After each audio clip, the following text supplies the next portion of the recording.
ইসলাম থেকে দূরে থাকার জন্য আমাদের মন মানসিকতা শয়তান ধারণ করে নিচ্ছে। একটা ইতিহাস, এই ইতিহাস থেকেই তো তুমি আজ বাংলার মাটিতে মোহাম্মদ দেখতে পারতেছো। বাপ, এটা কেন আসলো? এই যে একটা তর্ক বিতর্ক যখনই আমরা করতে যাব তখনই আমাদের মাঝে আমি বলি সলিউশন আসে না, যার জন্য আমরা কিন্তু ইসলাম আজও এক করতে পারি। আমার কথা একটু বোঝার চেষ্টা করো। ইসলাম আপনি কেমনি এক করতেন? এই তো, তাহলে তো বাপ আল্লাহ মানলাম না। আল্লাহ রাসূল তো বলেছেন যে শান্তি ঘোরাফেরা। আমার কথাই তো আসিচ্ছ, আমি তো ওই কথাটাই বলতেছি। দিকে নিয়েছে আর এই আমাদের ইবাদতকারীর মধ্যে শয়তান আমাদের সময় নিয়েছে। শয়তান আমাদের টেন্ডেন্সি ইসলাম থেকে দূরে থাকার জন্য আমাদের মন মানসিকতা শয়তান ধারণ করে নিচ্ছে। পৃথিবীর চতুর্দিকে শয়তান তুমি দেখো, শয়তানের একটি অক্ষরের দ্বারাই আল্লাহ পাক তোমাকে এমন ক্ষমতা দিছে যে একটি অক্ষরের দ্বারাই তোমার 100 গজ করে দূরে শয়তান দৌড়াতে থাকবে। তাহলে আমি তোমার কারণে কেন দৌড়াতে পারতেছি না বাপ? 80% লোক যেটা তাহলে আমার কথাই আসলে আমরা বেদুইন হয়ে গেছে, আমরা ইসলাম আর বলি না। আমার কথাটা একটু বোঝার চেষ্টা করো। আমরা না বলি আমরা শান্তির প্রতীকের লোক, আমরা যেন না বলি আমরা বাস্তবতা সত্যের ধর্মের লোক, আমরা যেন বলতে না পারি আর আমরা মুসলিম। আমার কথাটা বুঝতে পারছো বাপ? যদি 100 যদি আমরা না করতে পারি, আল্লাহ পাক আমাকে সব ক্ষমতা দিচ্ছে। শয়তানকে একটি অক্ষরে মারতে 100 গজ করে, তাহলে আরেকটি অক্ষরের দ্বারা কত দূর যাবে বাপ? তাহলে আমার আর তোমার দ্বারা কেন হচ্ছে না? আমি আমাকেই বললাম, আমি তাহলে কিভাবে ইসলামকে প্রতিষ্ঠিত কথাটাকে যখন আমরা ধর্ম বলতে পারি। তোমরা যদি লেখাপড়া করতে থাকো তাহলে অবশ্যই শব্দার্থে লেখা আছে ধর্ম মানে সত্য কথা বল, শব্দার্থে লেখা আছে ইসলাম মানে শান্তির জাতি।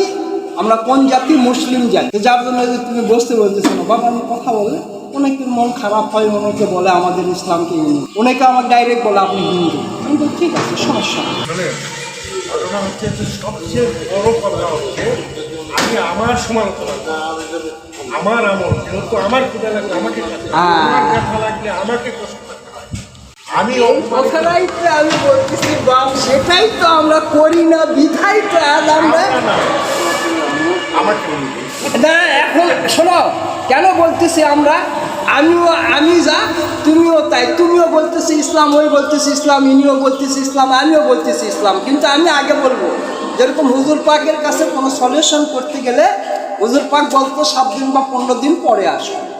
তিনি আগে ওটাকে সামঞ্জস্য করতেন, ওইরা তারপরে তাকে উপদেশ দিতেন, বাবা এই জিনিস ভালো। তা আমিও কিন্তু আগে স্বীকার করি জি বাবা, আমি ইসলামকে শান্তির প্রতীক আমার মতো আমার ক্ষমতা নাই, আমার ধর্ম সত্য বলার মতো ক্ষমতা নাই, আমি মুসলিম সব ক্ষমতা মতো নাই। কিন্তু তুমি আবার যখন আমার সামনে করছো আমি ইসলাম, তখন তোমার সাথে আমার প্রতিবাদ। বাবা কেন? তুমি তাহলে আমার শান্তির প্রতীকটা দাও। কথাটা কি বুঝাতে পারছি বাপ? তুমি যদি আমার ধর্মের সত্যটা আমাকে তুমি না দিতে পারো, তাহলে আমি তো শিখতে পারবো না। আমি যেহেতু শান্তির প্রতীকের লোক বলতেছি, কিন্তু আমি শান্তি দিতে পারতেছি না, কিন্তু তুমি বলতেছো আমি শান্তির প্রতীকের লোক, তাহলে তুমি আমাকে কেন শান্তি দিচ্ছ না?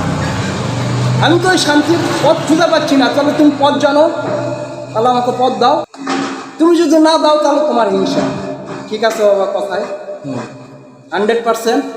এই জন্যই বলি, এদের বংশধরের কথা শুনে ওনাকে হেদায়েত আল্লাহ রাসূলের উপর দায়িত্ব ছিল না, পৃথিবীর কারো কাছে নয়, প্রত্যেকের কাছে হক যাবে, মানা না মানা আমার আবার ওই একই কথাই আসলাম ব্যক্তিগত।